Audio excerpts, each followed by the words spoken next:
Now, with the Hong Kong unrest set to enter its 6th month, our Asia First team will be in the financial hub all next week to bring you special coverage, simulcast on Channel News Asia TV and on radio CNA 938. I'm Adam Bhatia from CNA. And I'm Yasmin Yonkers from CNA 938. We're in Hong Kong speaking to business people, bankers, policymakers and political analysts.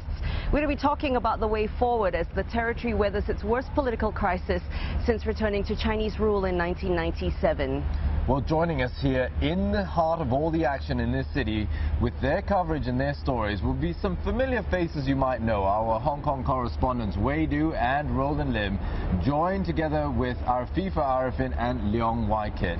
And on Monday, we're going to bring you analysis of the district council elections and what the outcome could mean for the administration of Carrie Lam. Yeah, the chief executive, exactly. And on Tuesday, we're going to be talking tourism. That's a sector that's taken its biggest beating in more than a decade. And you know, things haven't really looked this bad since the time of the 2003 SARS epidemic.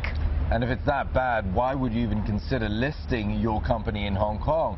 Well, on Tuesday, we're going to be live at the Hong Kong Stock Exchange to cover Alibaba's Hong Kong market debut.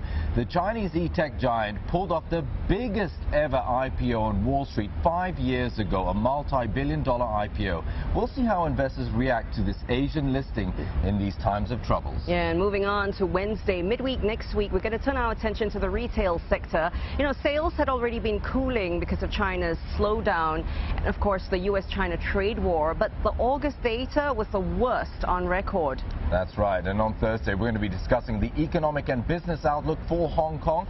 The very same factors that Yasmin just mentioned has been a big drag on the Hong Kong economy.